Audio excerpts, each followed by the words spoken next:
গেরুয়া আলোয় ঝলমলে রাজ্য সচিবালয় নবান্ন।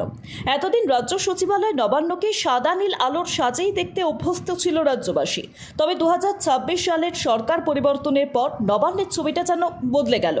রবিবার সন্ধ্যায় গেরুয়া রঙের আলোয় আলোকিত হয়ে উঠল রাজ্য সচিবালয় ভবন, যা দূর থেকেও স্পষ্টভাবে নজরে পড়ছে।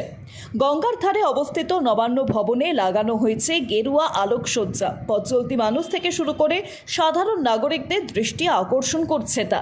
বিজেপি সরকার গঠনের পর প্রশাসনিক ও রাজনৈতিক পরিবেশের পরিবর্তনের প্রতীক হিসেবেও এই দৃশ্যকে দেখছেন অনেকে। সন্ধ্যা নামতেই পুরো সচিবালয় চত্বর গেরুয়া আলোয় ঢেকে যায়। বিদ্যাসাগর সেতু ও আশপাশের এলাকা থেকে বহু মানুষ এই নতুন রূপ প্রত্যক্ষ করেন। অনেকে আবার মোবাইল ফোনে সেই মুহূর্ত ক্যামেরাবন্দিও করেন। দীর্ঘদিন ধরে নীল সাদা রঙের পরিচয়ে পরিচিত নবান্ন এখন নতুন রঙে সেজে ওঠে রাজনৈতিক মহলের জোর চর্চার বিষয় হয়ে উঠেছে।